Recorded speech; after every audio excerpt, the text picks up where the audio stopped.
The signal came on an ordinary Tuesday, piercing through the void of space like a needle through fabric.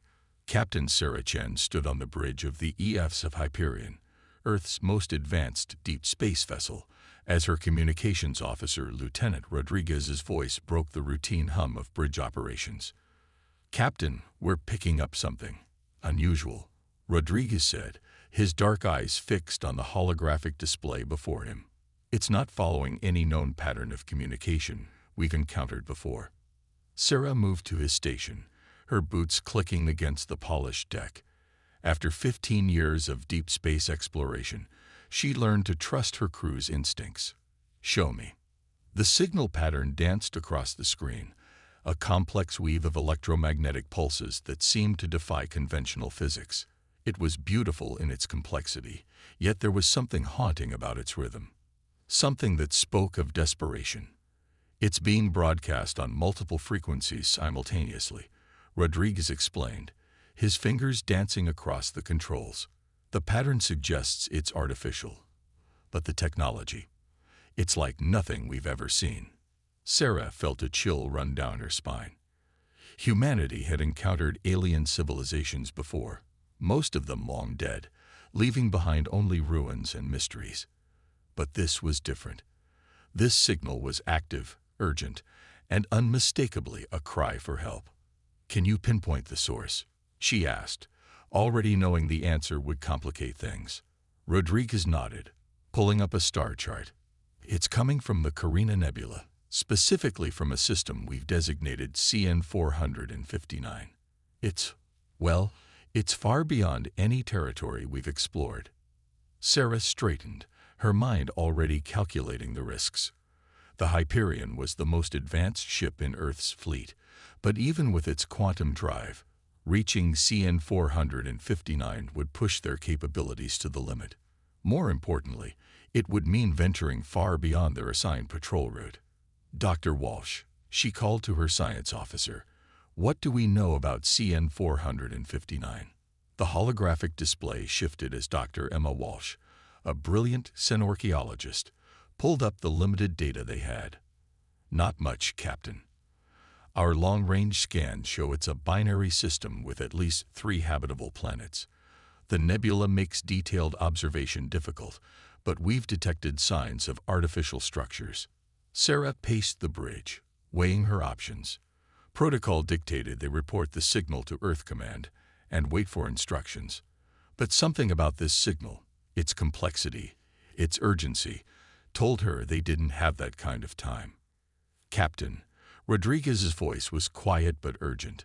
"The signal, it's getting weaker." That decided it. Sarah Chen hadn't become the youngest captain in the Earth fleet by playing it safe when lives were at stake. "Plot a course to CN 459. Maximum speed." "Captain," her first officer, Commander James Morrison, stepped forward. "Earth Command won't like this. We're not authorized to." "I know, James," Sarah cut him off, her voice firm. "But whoever sent that signal is dying. They reached out across the stars asking for help. I'm not going to let bureaucracy stop us from answering." The bridge crew straightened in their seats, a mix of anticipation and nervousness evident in their postures. They all knew what this meant. They were about to make first contact with an unknown alien civilization, without backup, without authorization, and without any idea what they were flying into. "Send a message to Earth Command," Sarah ordered. "Inform them of our discovery and our decision to investigate. Tell them." She paused, a slight smile crossing her face. "Tell them we're upholding humanity's highest principles." The Hyperion's quantum drive hummed to life, its advanced systems preparing for the longest jump they'd ever attempted. As the stars began to blur around them, Sarah couldn't shake the feeling that they were about to change the course of human history. Little did she know just how right she was. The journey to CN 459 took 3 days, even with the Hyperion's advanced drive systems pushing past their rated limits. During that time, Sarah and her crew analyzed every aspect of the mysterious signal. Dr. Walsh's team worked around the clock, trying to decipher what they could from its complex patterns. As they approached the edge of the Carina Nebula, the signal became clearer, and with it came the first images. Fragmented, distorted, but unmistakably showing a civilization in crisis. Massive structures orbited a dying star, their surfaces scared by what appeared to be weapons fire. And in the background, barely visible but undeniably present, loomed shapes that made Sarah's blood run cold, warships of unknown design, massive in scale and radiating power beyond anything humanity had ever encountered. "Whatever's happening out there," Sarah told her assembled senior staff, "we're about to walk into the middle of it. I need everyone at their best. We might be their only hope, but we're also going to be drastically outgunned." The Hyperion crossed the nebula's boundary, its advanced sensors piercing the cosmic veil to reveal the full scope of what awaited them. And as the first clear images filled their screens, every member of the crew realized that this was more than just a rescue mission. This was humanity's moment to prove itself among the stars. The Hyperion emerged from its quantum jump into a scene of devastation that made even the most seasoned crew members catch their breath. The binary stars of CN 459 cast an eerie purple glow across a graveyard of broken ships and shattered stations. But it was the massive structure at the system's heart that drew everyone's attention. An orbital ring nearly the size of Earth's moon, its surface gleaming with what appeared to be crystalline technology. "Life signs?" Sarah asked, her voice steady despite the tension gripping her chest. Dr. Walsh's fingers flew across her console, detecting approximately 3 million signatures concentrated in the orbital ring. "They're different from anything we've seen before. Quantum patterns suggest their biology operates on principles we barely understand." Before Sarah could respond, a new signal cut through their communications. The bridge speakers crackled to life, and a voice unlike anything human ears had ever heard filled the room. It was melodic yet discordant, carrying emotions that seemed to bypass their ears and strike directly at their hearts. "We are the Lumini," the voice said, somehow translated into perfect English by technology far beyond Earth's capabilities. "You have answered our call. We had almost lost hope." Sarah stepped forward. "This is Captain Sarah Chen of the Earth Fleet ship Hyperion. We received your distress signal. We're here to help." There was a pause, and then the voice returned, tinged with what might have been wonder. "Earth, yes, we know of your world. A death world, your people forged in the crucible of one of the galaxy's most challenging environments. Perhaps this is why you alone had the courage to come." The main view screen shimmed, and suddenly they were face to face with their first living alien. The being before them was tall and elegant, its form seemingly composed of crystalline structures that pulsed with internal light. Multiple limbs moved with fluid grace, and its eyes, if they could be called eyes, were deep pools of swirling energy. "I am first speaker Lyra," the being said, "and we are dying." Over the next hour, Lyra explained their situation. The Lumini were an ancient race, peaceful explorers who had spent millennia studying the cosmos. But they had discovered something terrible, a force they called the Void Hunters, entities that consumed entire civilizations, leaving only darkness in their wake. "We tried to warn others," Lyra said, her crystalline form dimming with what seemed like sorrow. "But they called us paranoid, delusional. Now those same civilizations are gone, and the hunters approach our system. Our technology is advanced, but we are not warriors. We never needed to be, until now." Commander Morrison stepped closer to Sarah, speaking in a low voice. "Captain, this is far beyond our mission parameters. These Void Hunters sound like they could wipe us out without a second thought. We should report back to Earth Command, let them decide. And how many Lumini will die while we wait for Earth to debate the political implications?" Sarah countered, her voice equally low but intense. "Look at them, James. They're not just advanced. They're beautiful. They represent everything humanity hoped to find among the stars. And they're asking for our help." The bridge crew watched as Sarah turned back to the screen. "First speaker Lyra, humanity has faced extinction-level threats before. Our planet tried to kill us countless times, and we survived. Other species may see Earth as a death world, but we see it as the forge that made us who we are. We're not running from this fight. Lyra's form brightened noticeably. You would stand with us, even knowing the odds. Sarah smiled, and there was steel in that smile. The Hyperion is the most advanced ship Earth has ever built. Our quantum drives, our weapons, our shields, they're all based on principles we developed fighting to survive on our death world. But more importantly, we have something these void hunters probably haven't encountered before: human ingenuity and determination. She turned to her crew. Send word to Earth, tell them everything, and then begin integrating our systems with the Lumini's orbital ring. If these hunters want to destroy an alien civilization, they're going to have to go through humanity first. The next few hours were a blur of activity. The Hyperion's crew worked alongside the Lumini, combining Earth's practical combat experience with the aliens' advanced theoretical knowledge. The result was something neither species could have achieved alone: weapons that could pierce dimensional barriers, shields that could absorb and redirect energy, and targeting systems that could predict an enemy's movements before they happened. But as Sarah watched her crew work, she couldn't shake a nagging feeling. The Void Hunters were still coming, and even with their combined technologies, victory was far from certain. They needed something more, something that would give them an edge. That's when Dr. Walsh burst onto the bridge, her eyes wide with excitement. "Captain, you need to see this. The Lumini's historical databases. I think I know why the hunters are really here. And if I'm right, we might have just found their weakness." Sarah looked at the data scrolling across her screen, and for the first time since entering the system, she felt a genuine spark of hope. Sometimes, she realized, the most powerful weapon wasn't technology at all. It was knowledge. And the Lumini had been gathering knowledge for a very, very long time. Dr. Emma Walsh's discovery sent shockwaves through both human and Lumini forces. The massive historical database maintained by the crystalline aliens contained information spanning millions of years, and buried within it was something extraordinary: the true nature of their enemy. The Void Hunters aren't natural, Emma explained, her hands moving through the holographic display as she presented her findings to Captain Chen and First Speaker Lyra. They're weapons created by an ancient race called the Precursors, and they were never meant to exist in our universe at all. Sarah leaned forward, studying the complex diagrams floating before them. "Explain."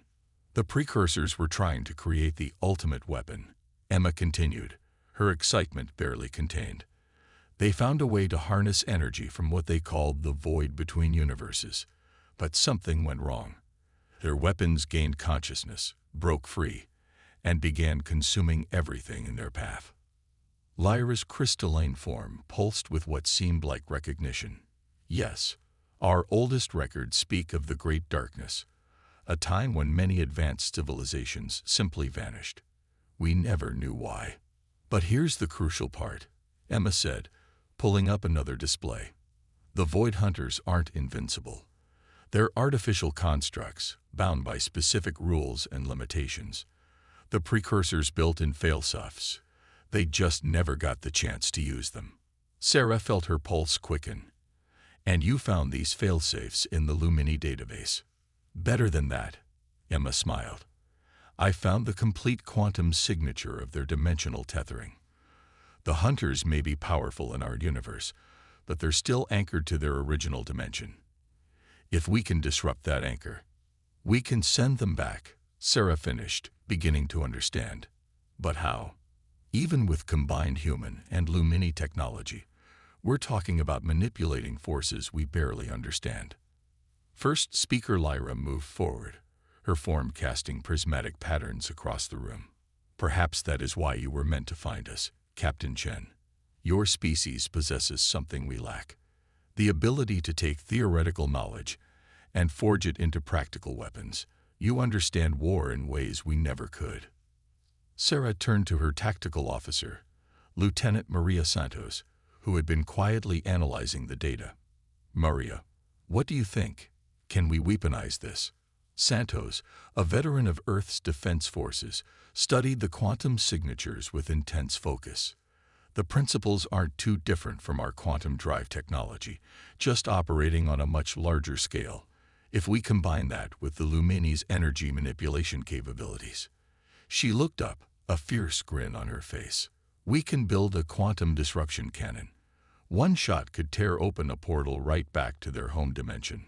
But we'd have to get close, Commander Morrison pointed out. Really close.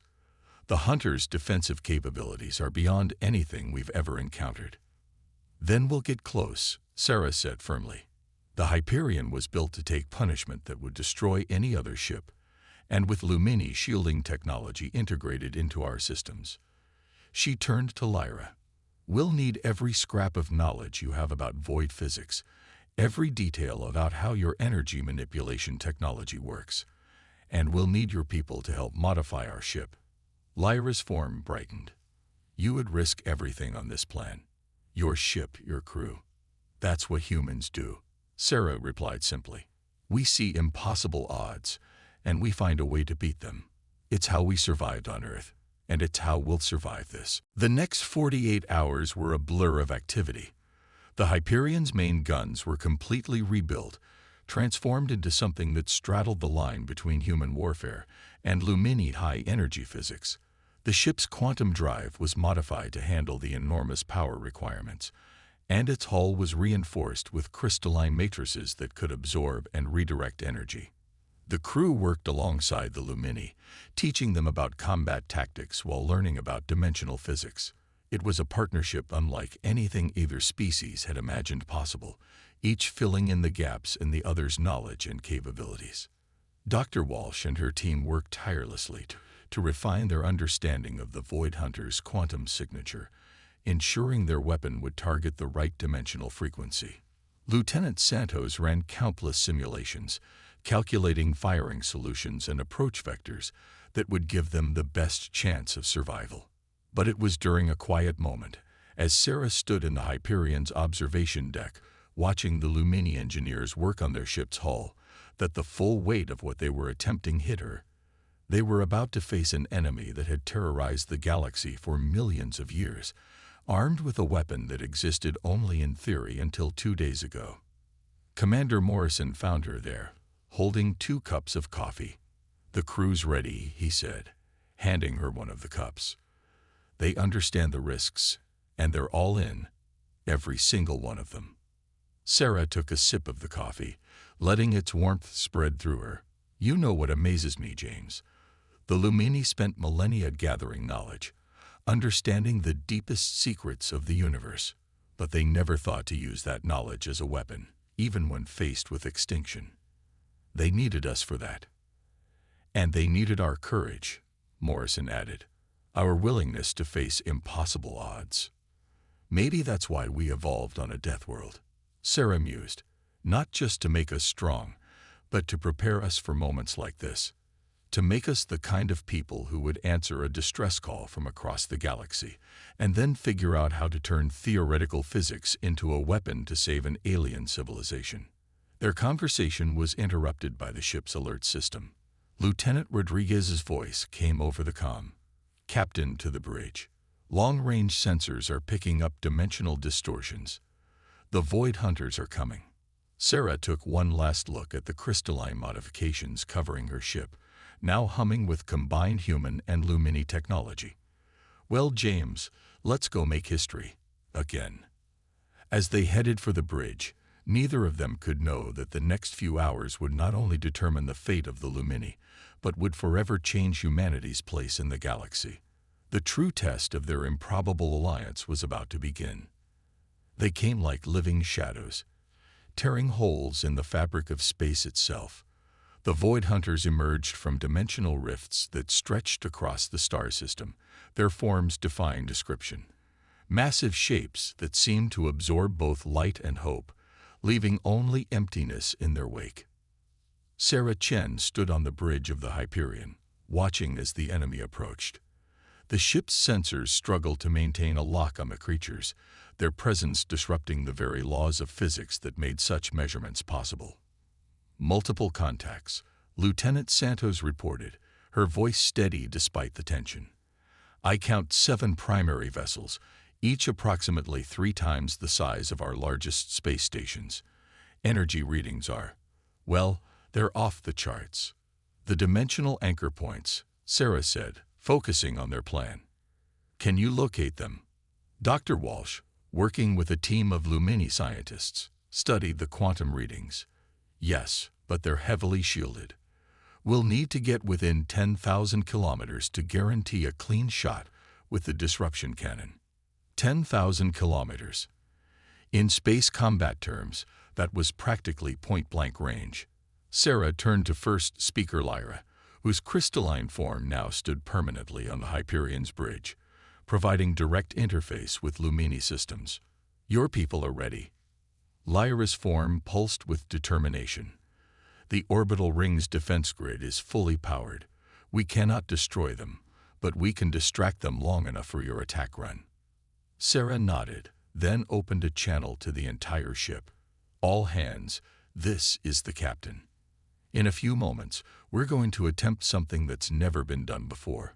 We're going to take on an enemy that's terrorized this galaxy for millions of years, using a weapon we built in 2 days. The odds are against us, but that's nothing new for humanity. She paused, looking at her crew, humans who had volunteered to fight in a war that wasn't their own, to save a species they had just met. Remember your training.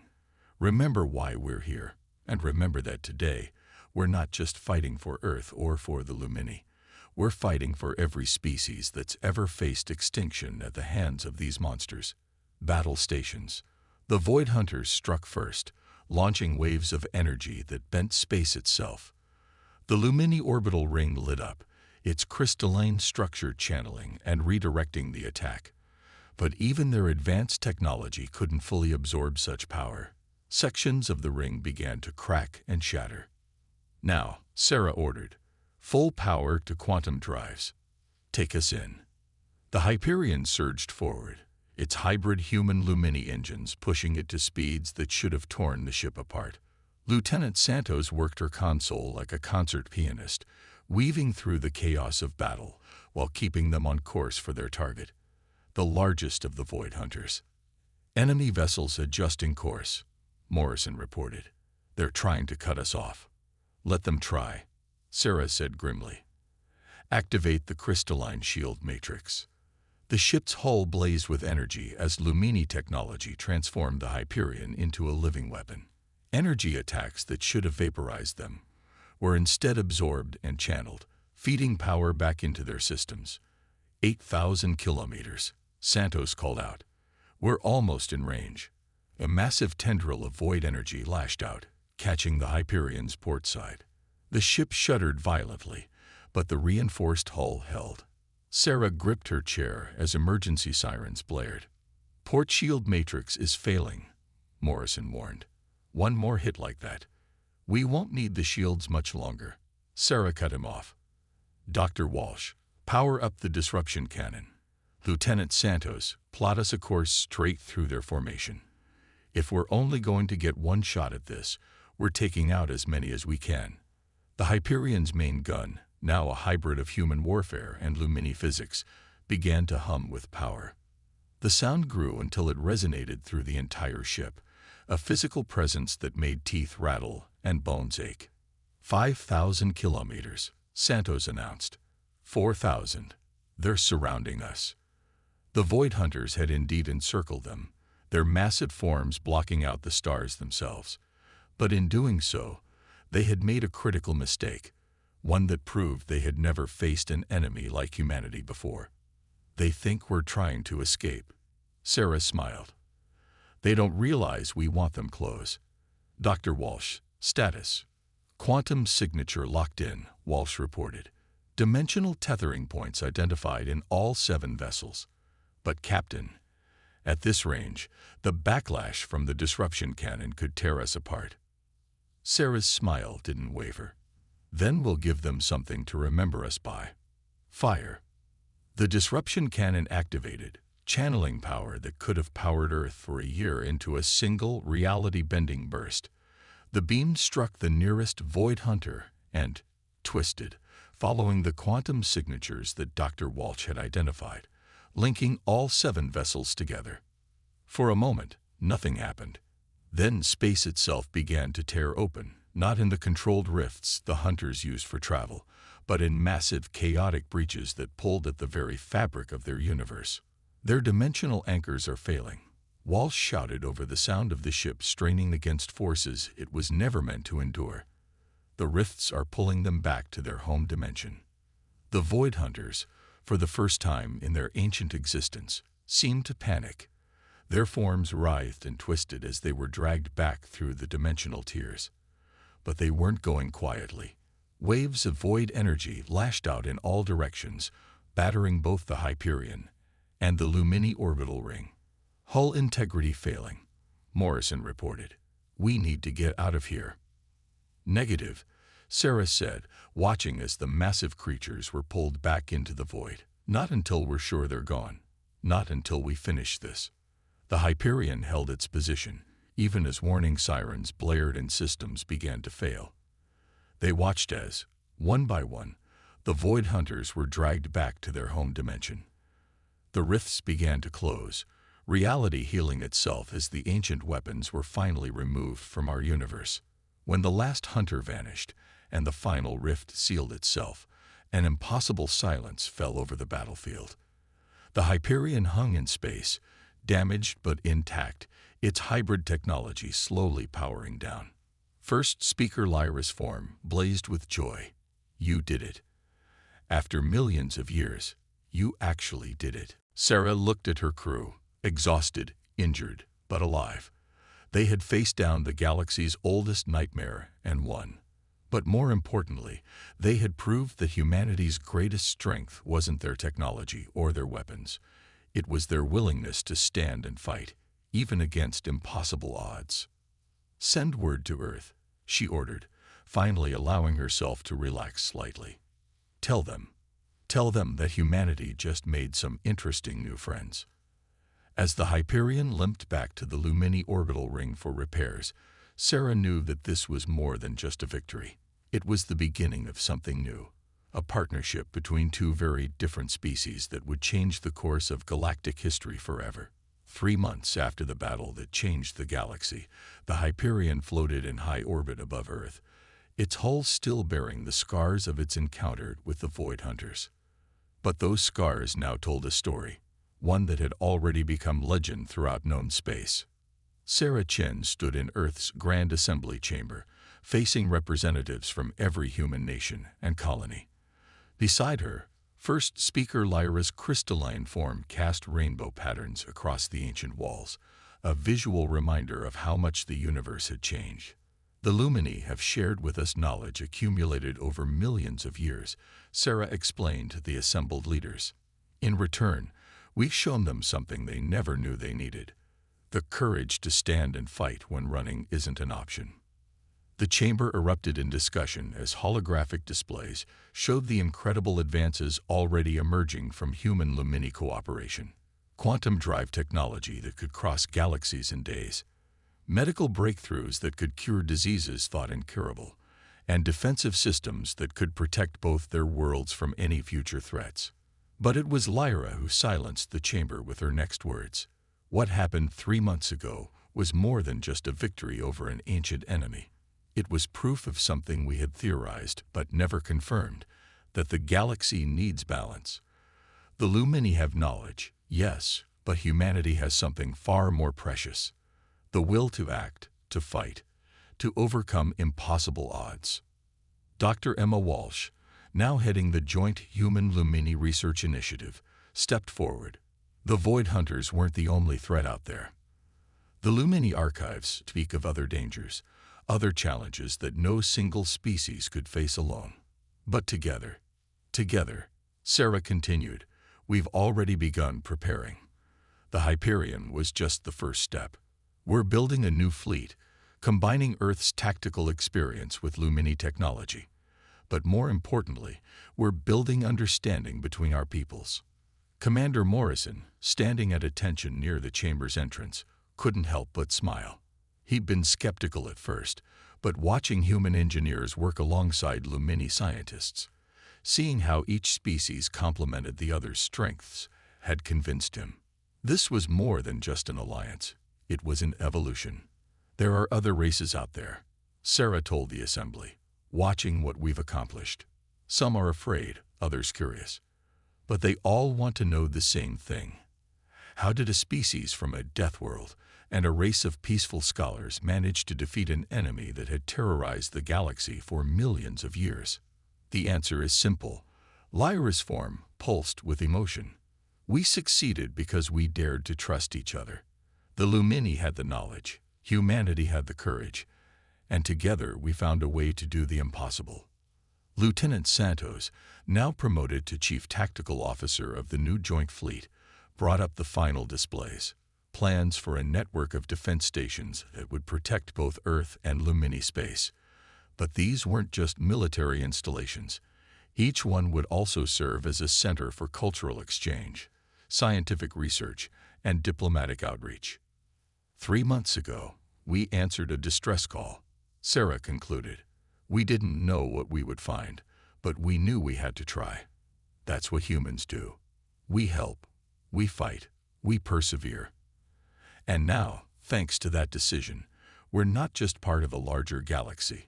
We're helping to shape its future. The Assembly voted unanimously to formalize the Human-Lumini Alliance. As the chamber erupted in applause, Sarah found herself thinking about that moment on the Hyperion's bridge when they'd first detected the distress signal. One decision, made because it was the right thing to do, had transformed both species forever. Back on the Hyperion that evening, Sarah stood in her favorite spot on the observation deck. Earth rotated slowly below, its night side glittering with city lights, while the crystalline structures of the Lumini research station caught the sun's rays overhead. Penny for your thoughts, Captain. Dr. Walsh joined her at the window. Just thinking about the future, Sarah replied. We've only scratched the surface of what our species can accomplish together. The Void Hunters were just the beginning. The Lumini have already identified 3 more ancient threats in their archives. Emma nodded. And thanks to our partnership, we're better prepared to face them than either species would have been alone. That's not what I meant. Sarah smiled. Yes, we'll face more challenges. Yes, we'll probably have to fight more battles. But what really excites me is what we're building together. The Lumini are teaching us to see the universe in ways we never imagined. And we're teaching them that sometimes the most important knowledge is knowing when to take a stand. A communication alert chimed softly. Captain, Lieutenant Rodriguez's voice came through. We're receiving signals from 3 previously unknown civilizations. They're requesting dialogue with the Human-Lumini Alliance. Sarah and Emma shared a knowing look. The galaxy was changing, old barriers breaking down, new possibilities emerging. Humanity had proven itself not just as warriors, but as partners, protectors, and pioneers. Send them our standard greeting, Sarah ordered. And let them know that the galaxy is entering a new age, one where no species has to face the darkness alone. As she watched Earth turn below, Sarah Chen thought about that distant Tuesday when they'd first heard the Lumini's cry for help. They'd answered that call not knowing what they would find, armed with nothing but courage and determination. And in doing so, they'd not only saved a civilization, they'd helped forge a future brighter than anyone could have imagined. The stars seemed brighter somehow, full of promise and possibility. Humanity had taken its place among them, not through conquest or dominance, but by doing what humans did best, facing the impossible, extending a helping hand, and finding a way to overcome any obstacle. The galaxy would never be the same, and that was exactly as it should be.